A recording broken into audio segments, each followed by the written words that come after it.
All right, we are going to do some super duper interesting outlining live on the fly. This is one of the unique things about this particular course that you can't get from a book. Sometimes you don't even get it from a classroom. It's one thing for me to teach you the concepts of how to outline and even give you tips on how to create a good outline. It's another thing to see it happen right in front of your eyes. Some people are visual learners. I happen to be one of them. Some concepts just are just super abstract. And until you see it kind of happen and demystified in front of you, it becomes harder. I do want to be cognizant that there are some writers who hate outlines. They like to fly by the seat of their pants. They are discovery writers. They find an outline to be too confining and too stifling to their creativity, and it's too mechanical, and it takes the joy out of writing itself. That being said, it's not going to hurt you uh, to see the outlining process happen live. It'll help you with idea generation, and maybe you'll come around to the idea of outlining in the future, or maybe you won't. But it never hurts to see someone being creative right in front of you. Before we start the outlining process, you want to ask yourself a couple of questions about your main character and about your particular story and about your genre. The first one is, what does your protagonist want? What are their hopes? What are their dreams? What are their goals? Also, what is their weakness or weaknesses that they'll have to overcome over the course of the story? Next, start to think about your antagonist or your villain, whichever it happens to be. What obstacles is the antagonist going to put in front of your protagonist to stop them from achieving their goals? And then finally, ask yourself, what scenes are the viewers going to expect to see in this script and or movie based on your genre? Because like I said, you never want to omit scenes that your viewer is expecting to see, because either on a subconscious or a conscious level, something will feel missing from your story, and you never want to do that. One of the kind of tips that I've mentioned before is that if you can't make certain scenes that people expect to be fresh and new and different, you can always include them but make them way shorter so they still get that experience in a quarter of a page or a half a page, but they don't get gypped of the emotion of the scene entirely. One thing I've done, which is a little bit of a writing hack, is I have copied and pasted the three-act structure directly into my screenwriting document. So it's right there in front of me. I can build the outline out from here.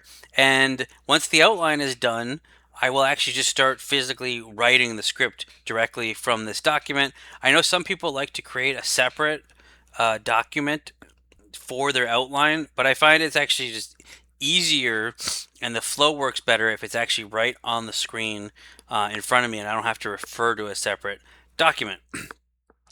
So, first things first, we're going to brainstorm an outline for a mystery, a murder mystery detective type story. So, I'm going to ask myself first, I will actually start with what scenes do viewers expect to see in this script based on the murder mystery genre. The first thing is you expect to see a dead body. It's not going to be a murder mystery without a dead body. You can still have mysteries with that they don't include murder, but it's way easier if there is a dead body. Then someone needs to find the dead body. Uh, Someone finds the body. I Here's the thing with the outline too. There's different stages of it. There are very bare bones skeletal outlines that are just like super super rough. And then there's the next level, which is you outline beat by beat of your story. So, for example, the skeletal one might just have like the really rough framework, like 6 or 7 lines, just to kind of get you started. Your beat by beat outline might outline, like if you have 35 scenes in your script, there might be a description. could be brief, but a description of like all 35 of your scenes. Then there's the kind of thicker outline, which can include all the different story beats and the scenes. But then it'll also include maybe partial bits of dialogue, or special kind of moments within each scene. Like some people's outlines can end up being 20, 30 pages, depending on how much they fill it out. Um, a lot of the time, it depends. My process is weird. Sometimes I'll just have like the super skeletal, 5 or 6 kind of notes. Other times I'll actually have bits of scenes. I'll have like half scenes written sometimes. Um, it really just depends on the exact story, how long I've thought about it, how long I've let it gestate in my mind. But you can go with either. The thing also about outlines is outlines could be revised in the same way that your actual screenplay can be revised. Uh, you shouldn't be afraid to just move things around or change things. You can rewrite your outline 3 or 4 times when you're more sure of the different plot points that you want to include. Um, but this is going to be super rough. It's going to be super first drafty, obviously, because I'm doing it like on the fly and I'm just making up a story. Okay, murder mystery.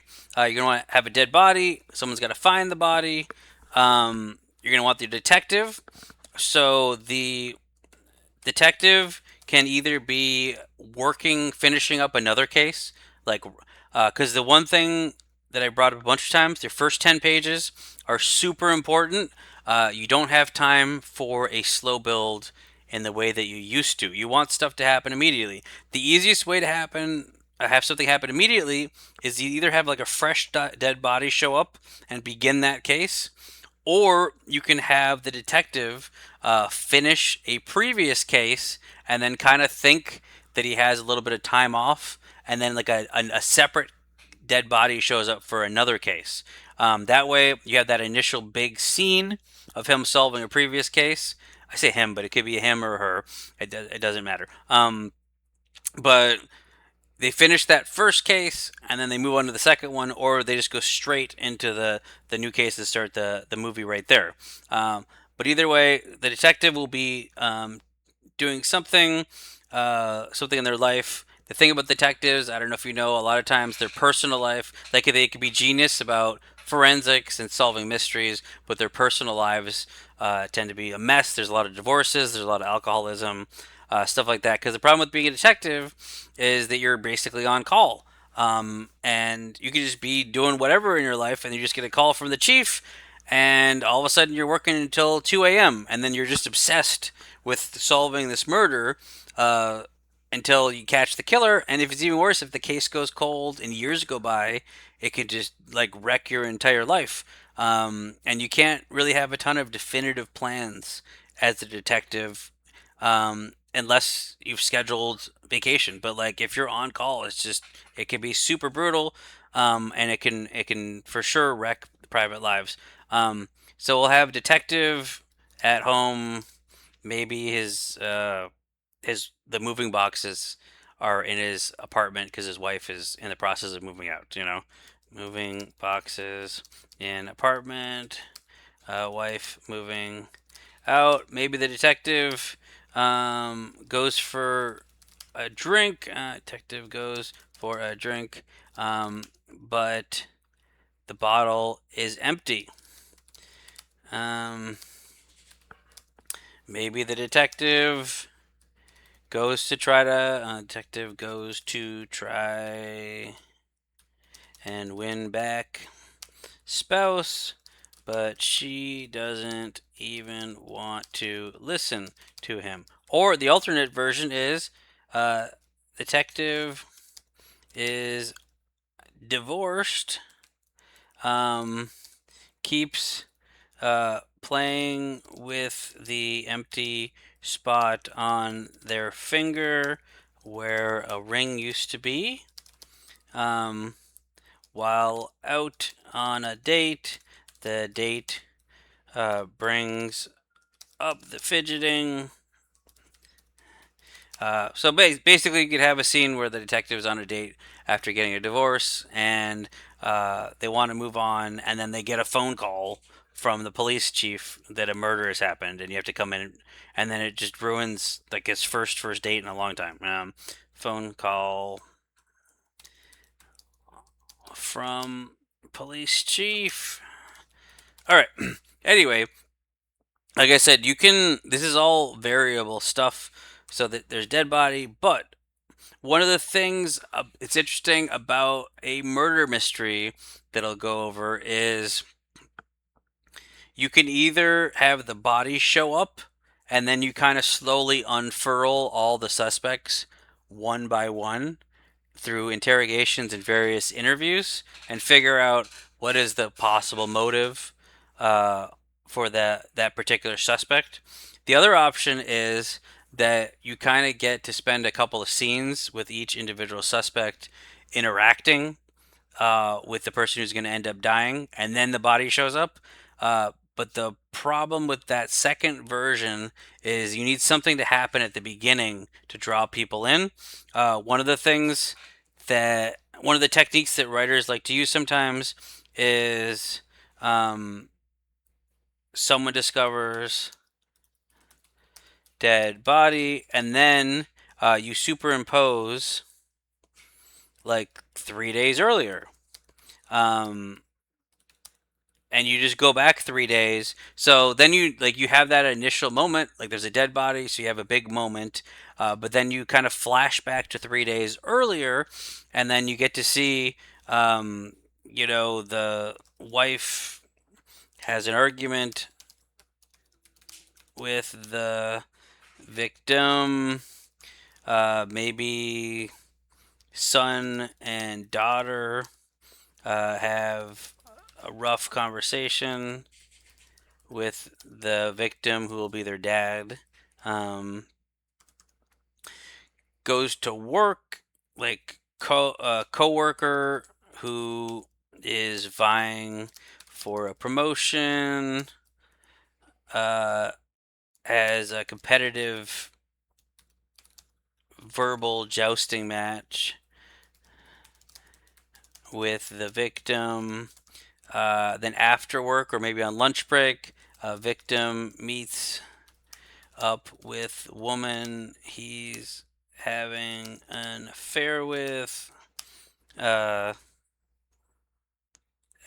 hotel. Maybe she says,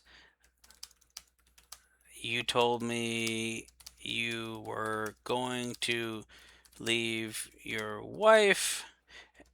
He says, "It's more complicated than you realize." And then she's upset too. So then all of a sudden there you have 5 people who have a reason to want that person dead. The son and the daughter, they could be like little. They could be there'll be adult son and daughter, and then maybe they'll be cut out of the will, and the victim will threaten to cut them out of the will, so they have an immediate reason there. Threatens to cut his adult kids out of the will. So there you go. You have like 5 potential suspects. Like right there, you could have all 5 of those scenes be like 1 or 2 pages each, and then boom, like next day, you're back to like right here where the person discovers the dead body. Maybe there's like a cleaning lady, and the cleaning lady comes in to clean for the day, and then they're the one who discovers the body. So let's just put like cleaning lady discovers the dead body, or you can also have it be actually here's another one. It said husband and wife sleep in different rooms, and they have kind of like a side entrance to the house. Side entrance to the house. So they don't even say goodnight to each other. They kind of come and go at will. And so that kind of gives deniability for the wife of why she wouldn't have noticed the husband coming home late that particular night. So what you could do is the wife can discover the body. Wife discovers the body in the morning. Uh, Maybe work calls. Work calls because victim hasn't shown up, so she checks in the other bedroom and sees that he's dead. Um, and sees that he's dead. Like I said, I'm referring to him as victim. You can name, obviously you have to name the character eventually. We could just come up with a random name. You can go on baby name websites and find out what the most popular kind of top 10 names for that year that of the age. So this character, let's put him. He has adult kids, so probably 50s. Um, so 50 years ago, what were the top 10 male baby names? And you just pick something. We'll just go with like Frank, right? Frank, Frank Jameson. Okay, go with Frank Jameson, just for the shits and giggles of it. Come up with a profession. You could do like insurance and investment. This you can just put question marks and come back to it later, right? Fill it out. Maybe they could be a used car salesman, um, something like that. Because we're just outlining, we're just brainstorming. You can think about this later. Um, anyway, back to it. So you have all this stuff that's happening. So like this someone turns into like the wife that discovered the body. You could also kind of like double it up because the detective is gonna be the star of this show, even though it's a movie, but the star of the show, so to speak, and you don't want your main character to go through whatever, like all these scenes without being there. So you could have detective uh, confronts suspect about another case. Um, right at the beginning, right off the top, um, detective confronts suspect about another case. Reveals evidence, gets confession from the killer, and arrests them. So you see your detective solving another case, being very competent at their job and arresting a killer. So you see your detective main character in action. And then so you have one big thing. And then you cut to the next scene, and then the wife discovers the dead body of someone else. So it's like action and another action. And then you could superimpose 3 days earlier, and then you have all this other stuff happening leading up to that. Or you can have the wife discovering the dead body, and you can slowly reveal through interviews these things. That's something I haven't decided because I'm just making it up on the fly. But anyway, you do have all this stuff right here. But so back to this here. The work calls because old Frank hasn't shown up. She goes into the bedroom that she doesn't share with him and sees that he's dead. She screams. The next scene, the detective is either at home with the moving boxes, or you can have it be, you just put or here, or detective is divorced and on a date, gets the call from the police chief. Then, one of the other scenes that you expect in a murder mystery. Detective shows up.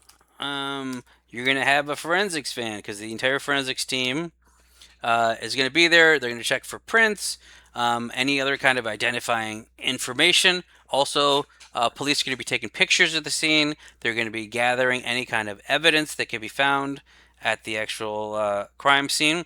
The medical examiner slash coroner, depending on how big. By the way, we haven't said if this is a small town or a big city. That can be determined. Put this here: small town or big city.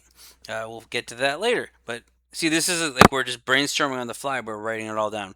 Forensics, medical examiner. So the medical examiner is there to determine the initial cause of death and the approximate time of death. Because when the detective goes out to question possible suspects, they need a time frame when the murder has occurred. so that they could figure out if the suspects have a verifiable alibi. Obviously, every suspect is going to say, I didn't do it, and, I was like watching TV or I was with so and so. But unless they're able to actually corroborate an alibi, it's just, words coming out of a suspect who claims their innocence. Anyway, so medical examiner, detective shows up. You always have in a murder mystery. This is one of those things where you think about, can I make it different? Can I make it unique? Or if I can't, at least show it and make it short. You have the actual scene of the crime. Um, so obviously there's going to be dead body there. You have to determine to yourself, like, how do they die? Did they get stabbed? Did they get shot? Did they get strangled? Did they get poisoned? One of the things you can do with stuff like this, um, especially in the modern age, you got to be careful with Google. You should go to the public library. Public libraries are always free. There's a bunch of how to write mystery books. Agatha Christie famously was great at poison and stuff like that. There's kind of books that you can take out of the library. You just tell the reference desk, hey, I'm writing a mystery. Can you help me with some resources? They could help you out with all kinds of this kind of stuff. You can take out books, I think, for like a week or two for free each. And there's a whole bunch of things. But the thing to remember about guns is they make a lot of noise unless you have a silencer. But also, forensics and ballistics can do tests. So most people, when they load the gun, there's going to be a fingerprint on the bullet, and the bullet's inside the body, and they'll be able to pull the fingerprint unless the person was smart enough to wear gloves while loading the gun. Also, guns have serial numbers unless they bought it illegally and the serial number was filed off. And so, if the gun was used, they're also going to ask every suspect, do you have a gun and was it registered? Blah blah blah blah blah. Whereas things like stabbing and strangulation, you can get rope from like any hardware store. You can get knives from like anywhere. Potions, you have to be really good with. Not potions, but poisons you have to be really good with, because the medical examiner during the autopsy, because there's almost always, like, I think there's 100%, there's an autopsy when there's suspected foul play. They're going to run a whole bunch of labs, and unless it's an undetectable um, kind of poison, it'll show up in the labs, and then depending on the compound, the police will be able to figure out there's only certain compounds you can get from certain places, or through pharmacies, or through this. And so these are things you have to think through when you're coming up with your outline, when you're writing your murder mystery story. Now, you could have the killer be like a super genius and have thought all of this through. You could have it be like a crime of passion, spur of the moment. Because here's the thing: eventually, for a case to be solved, either someone has to make a mistake of some kind, um, or some genius moment needs to happen. Usually, there's some kind of mistake that gets made, and then the detectives are able to figure it out based on that.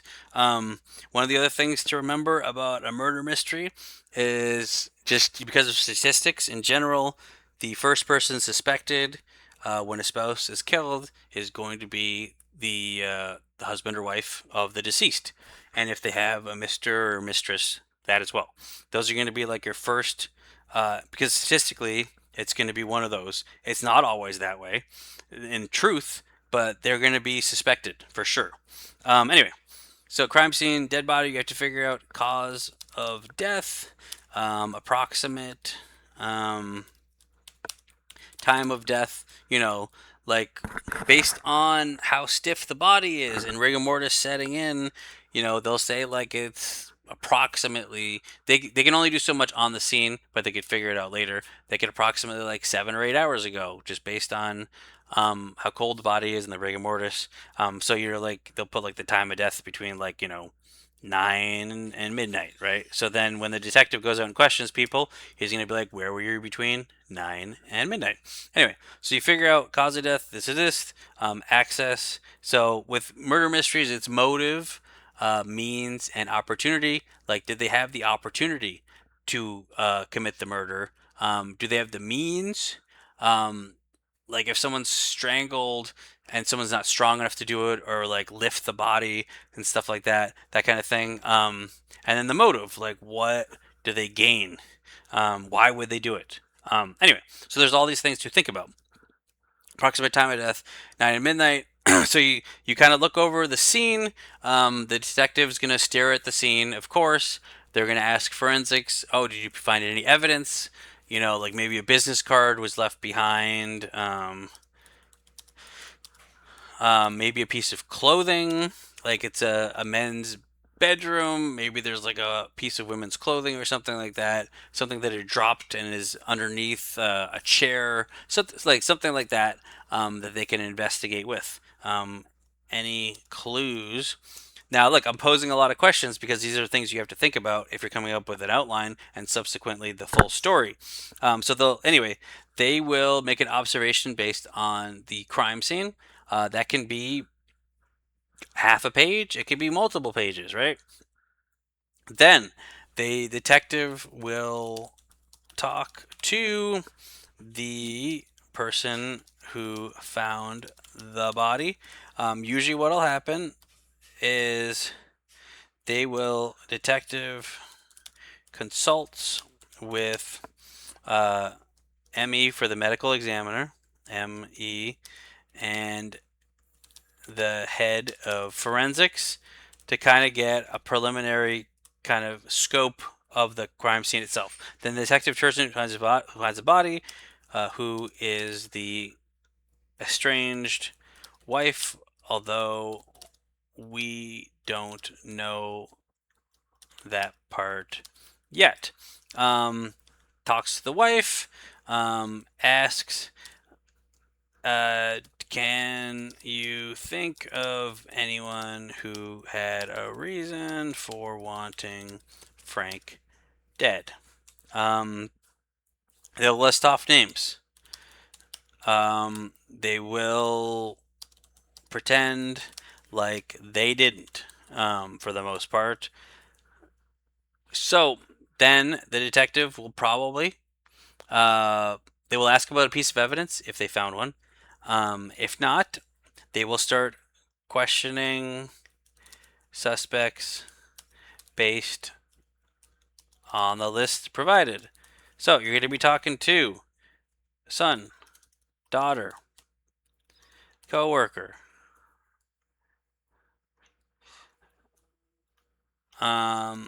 affair mistress.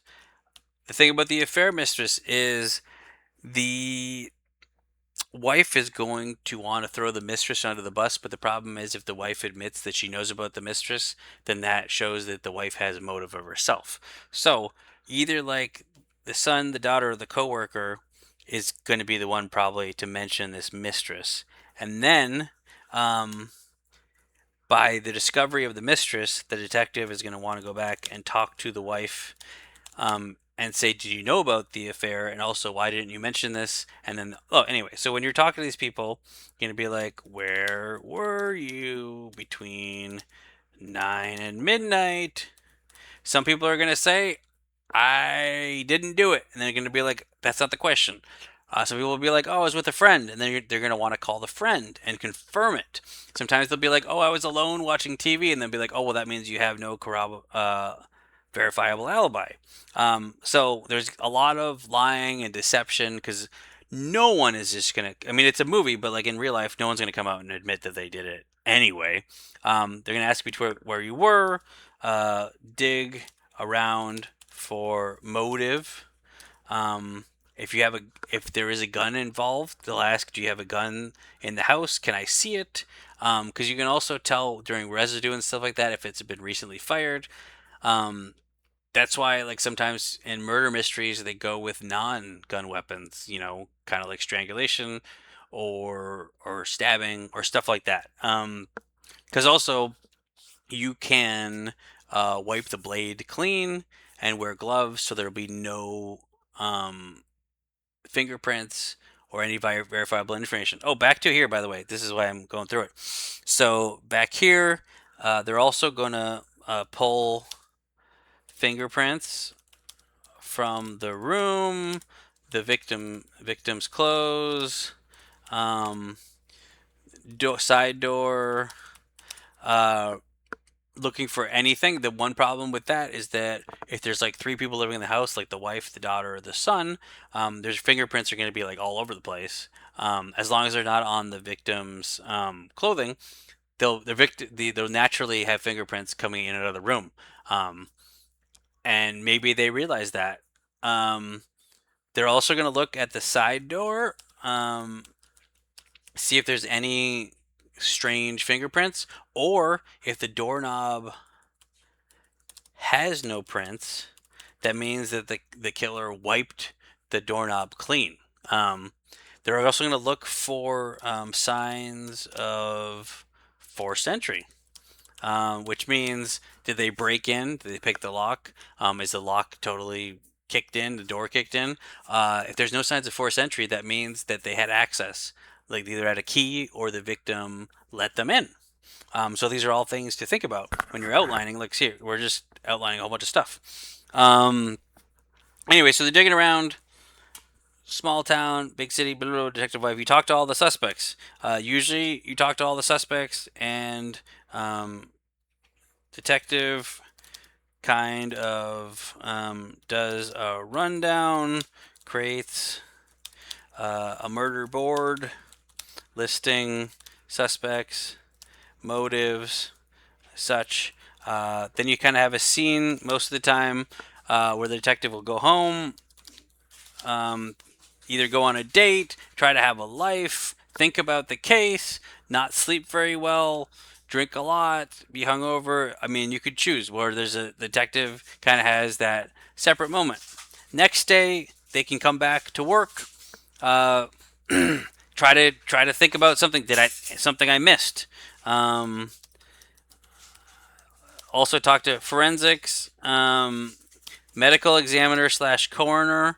At that point, we'll have run preliminary tests, see if they have anything that didn't show up immediately at the scene. Sometimes you get a clue from that. Then by that point, you're kind of probably at your midpoint, and you can have someone throw another suspect under the bus, for example, which takes the case in another direction. Or the other thing, a big midpoint, could be another body shows up. Now, not an unrelated crime. When I mean another body shows up, like one of the five suspects shows up dead, which means it's probably related to the original case. One of the suspects, like maybe, for example, one of the suspects knew some important information and they were feeling guilty for holding on to it and not mentioning it the first time, and they were about to go to the police. Maybe they confided in one of the other suspects, and so that other suspect got to them and murdered them before they could talk. But anyway, the other body shows up. One of the suspects, pick one of them, and then all of a sudden you have another crime scene that they go over. Maybe there's more evidence, and maybe the killer got sloppier the second time because they didn't have time to plan it through. They just did it in the spur of the moment, and then they made their huge mistake, which will lead to their undoing. But usually, you go through the crime scene, see if there's new evidence, see if the MO is the same, the modus operandi, which is the Latin for. There's usually commonalities when it comes to killers. They they tend to operate in a very similar fashion when they're doing it, and they tend to have very unique ones. So think about that. The other option is that if like one of the other suspects got killed and the MO isn't the same, like maybe it's a totally different killer, and then that victim got killed for something else that was totally unrelated to the first murder, and that would take the story off in a completely different direction, because that means there would be two separate killers, and then all of a sudden you have like this monster, case. These are all things to think about in your outlining stage, but you can go off that way. But then anyway, you get your new evidence at the crime scene, and then you kind of like re-question the remaining suspects based on all the evidence that you have. Based on all the evidence that you have. Anyway, after all this investigating and all these questioning, you're getting more towards the end of your screenplay now. You keep staring at your murder board and you can't figure out, like, why haven't I figured this out? And then your detective reaches the low point, which is, I feel like I've done everything and I just can't break through. And that's kind of like your end of Act Two.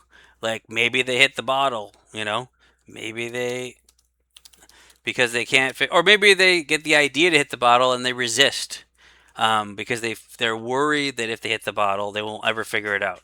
But there's that. That's the kind of thing where like a mini scene can play in like a moment, because people expect if that character gets near a bottle that they're just going to drink the whole thing and be hungover. But you can go the other way and do something different where they stare at the bottle and then they toss it away and don't drink it all, because they're making growth in their character, in their arc, right?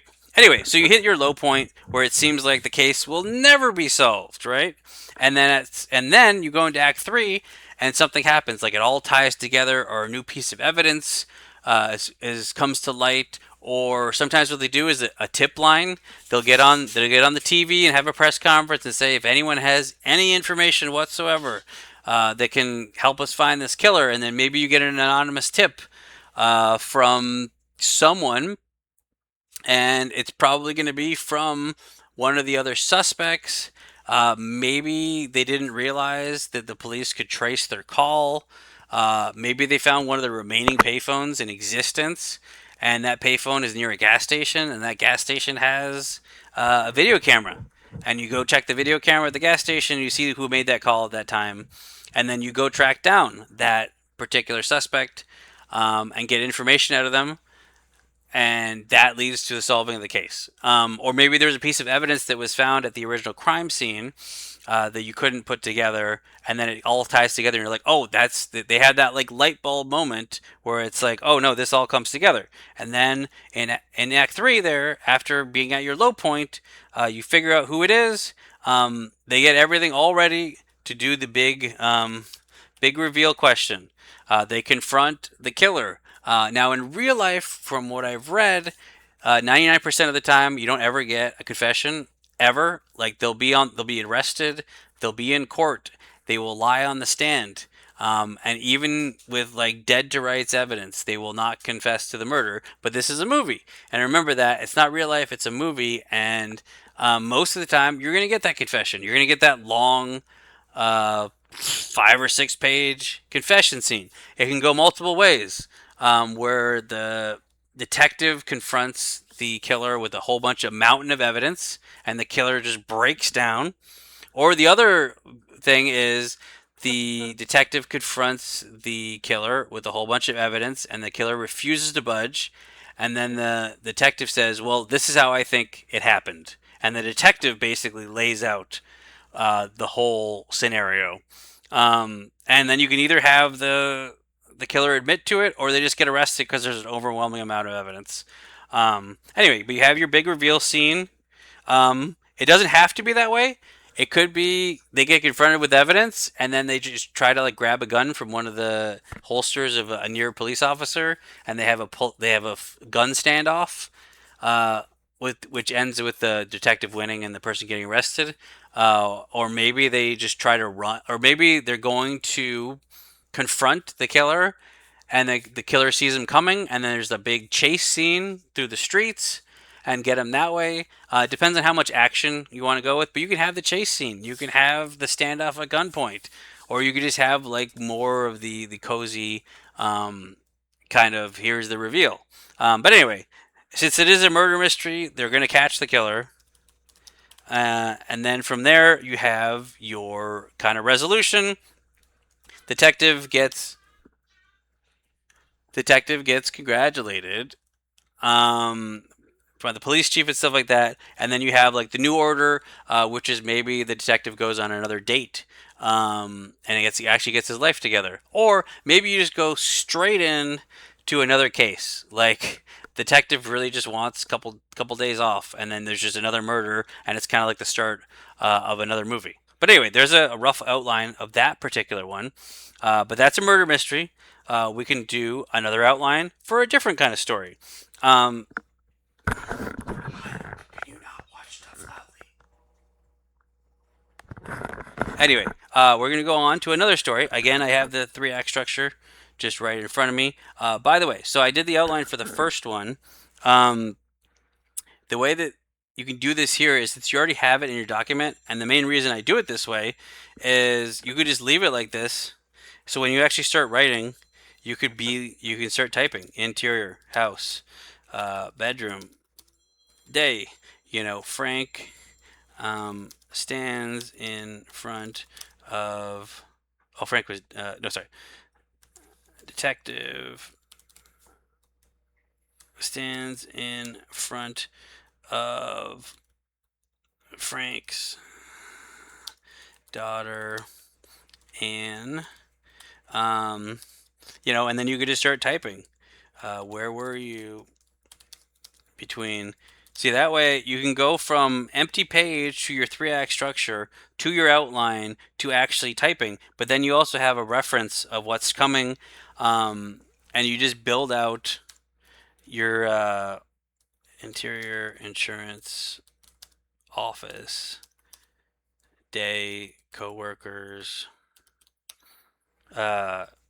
crane their necks as they watch the detective question Frank's coworker Bill.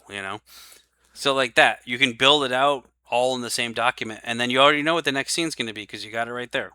So it's a handy little hack I do. Anyway, so we got a clean slate over here. This is going to be outline number 2, just for the hell of it. Let's do a romantic comedy, like just totally different. Okay, so you ask yourself again the questions which I mentioned, which is, what does your protagonist want?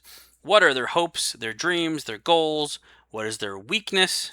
And then what obstacles will the antagonist put in front of the protagonist to stop them? Also, what scenes do viewers expect to see in this script based on your genre? The thing that's interesting about a rom-com as opposed to horror or thriller or sci-fi or fantasy or any of these other things is there's not, for the most part, a villain in a romantic comedy. There's an antagonist, and the antagonist is sometimes just the universe itself. It's just like the dating scene sometimes. Or sometimes, like with a rom com, the antagonist can be the ex boyfriend that maybe wants the main character back. Or if it could be, sometimes it's a love triangle. And it's so the thing to keep in mind is your antagonist doesn't have to be a bad person, they just have to be something, a force that is standing between you, or not you, but like the main character and achieving their goals. Whereas a villain is gonna be evil. But in rom coms, you very rarely have an actual villain. It's more like forces of nature not working in your favor, or it's like a boss who may not even be evil being like, well, only one of you is going to get a promotion, and even though you're both in love, that kind of thing. So let's do outline number 2, which will be rom com. So the scenes that you expect to see in every rom com, you're going to have your meet cute. And if you don't know what a meet cute is, it's when the two leads meet each other for the first time. Sometimes there's an instant connection. Sometimes they immediately hate each other.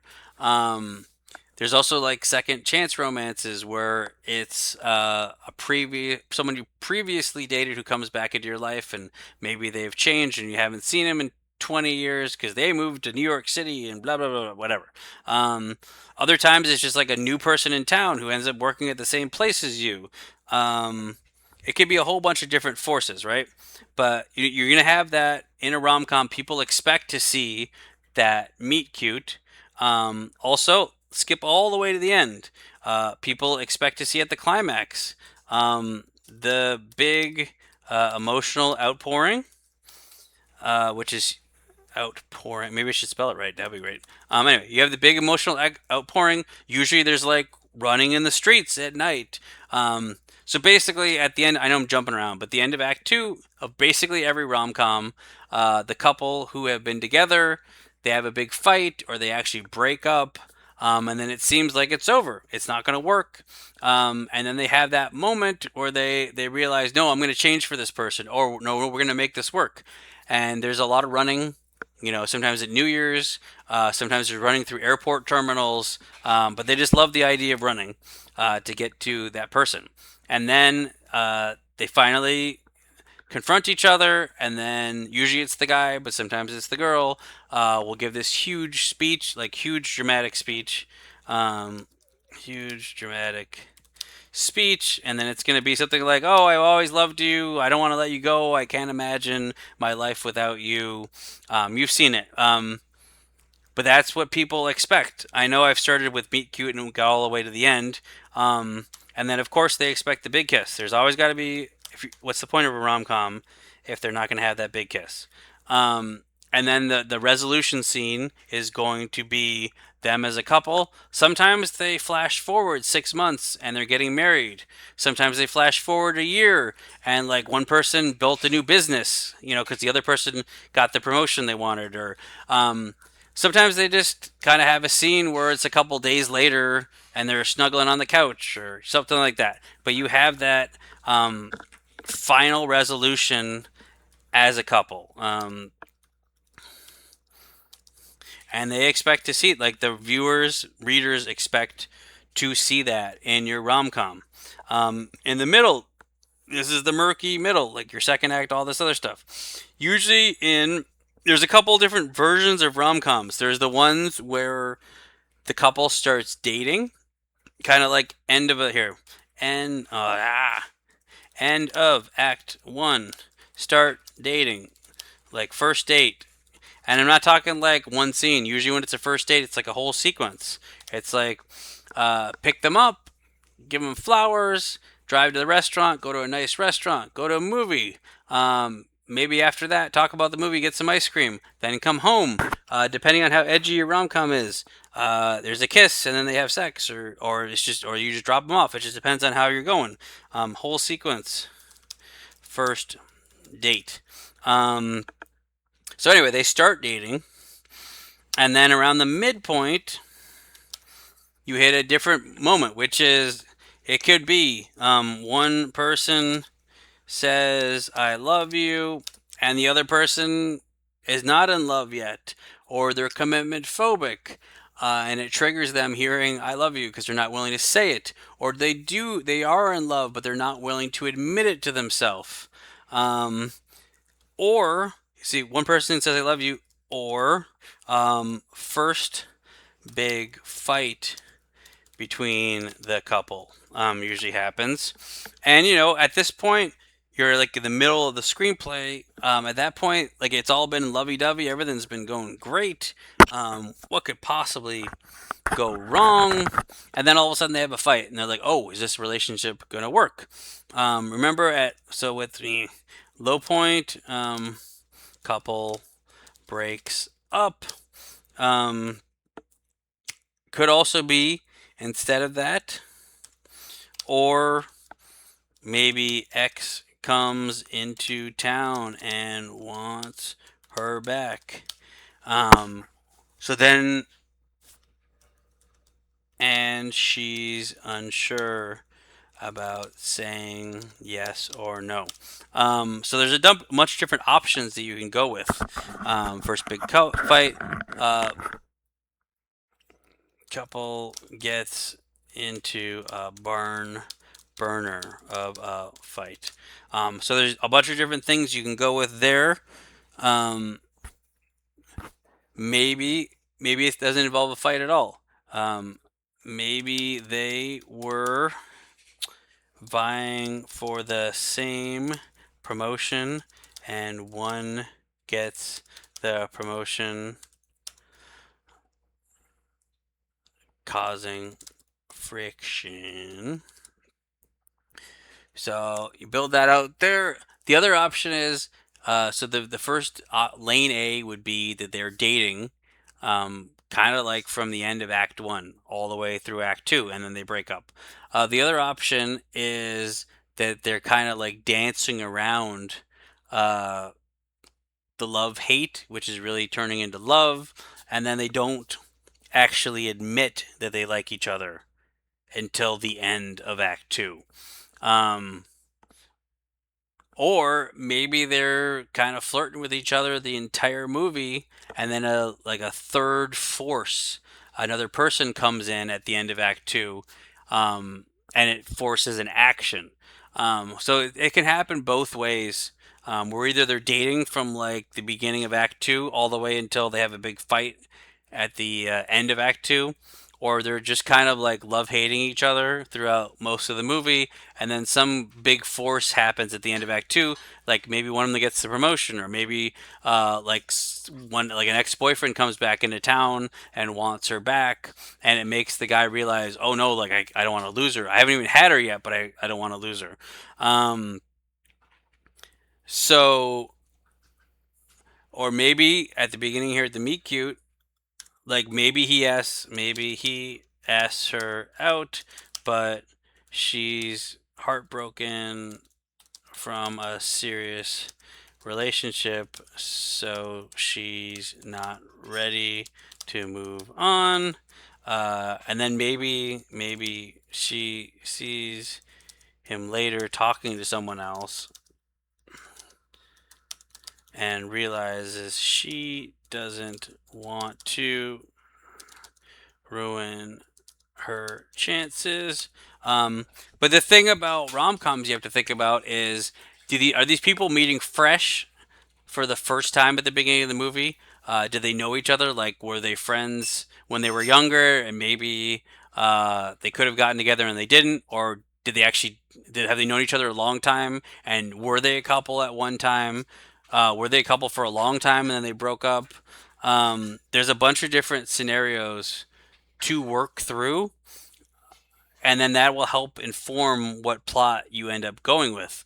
But like I said, you want to uh, include all the different various scenes that are super important that audiences are looking for. Because if you don't include those scenes, they're going to feel like something's missing. They may not be able to vocalize it. It may be just like their subconscious realizes it, but it'll feel empty if it's not there. And like I said, they don't have to be long scenes sometimes. But they just have to exist even for like half a page or a page. And then you think about when you're outlining, do you want the various reasons that people could be apart? Like, uh, is one of them commitment phobic? Has one of them just like never been in love? One of them maybe just a player, and all they do is just date around constantly. Um, are their jobs the big obstacle between them because they both want the same promotion?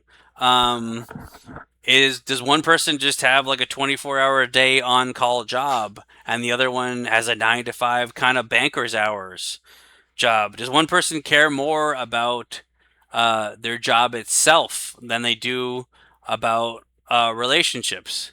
Is one person just like too selfish, um, and then they can't give in to love? Maybe there's a big personality clash. Like maybe someone's a big hermit crab homebody introvert, and the other person is out being an extrovert and they just love being social and partying all the time. Is one person maybe uh, the world's biggest pessimist, and then they fall in love with the biggest optimist? And how do they make that personality clash work? Or do they both kind of come into the middle? Um, a lot of times, you can't, even though it's a rom com and you want them to fall in love, you still need conflict in your scenes, because if it's rudderless and too vanilla, then it's going to be hard to go from scene to scene. The thing that's interesting about rom coms in particular is, for it to be a romantic comedy, they have to be together in the end. It has to end happily ever after, because otherwise it turns into either a romantic drama or a romantic tragedy if they're not together. So if people are going to a romantic comedy, they know that it's going to end a certain way. They already know the ending going in, so you have to do interesting things along the journey to make it feel fresh, even though it's not. And you could do that by having interesting locations, or maybe different interesting personalities or quirky side characters. or a really different premise. It's interesting because there's so many romantic comedies, but they're so formulaic that you have to find your twist on it that can make it different, to make the journey worth it. Because of all the things, like sci-fi movies can end with people losing, and same with murder mysteries, and especially horror. Horror in particular, a lot of the time, the villain wins in horror. But in romantic comedy, they always get together, and people know that. That's the reason that they go to it, because they want to see the journey in the love story. But it is hard to come up with a love story that has not been written yet and hasn't been seen. And so that's the kind of thing to think about too. And you're just like, but different is, what spin can you put on this to make it feel fresh? The other thing is that romantic comedies have changed a lot over the years, with just online dating and how cynical people have become. So maybe you add that edge, or maybe you kind of do a retro nostalgic, like 80s style rom-com, stuff like that. But those are things to think about when you're outlining these particular stories.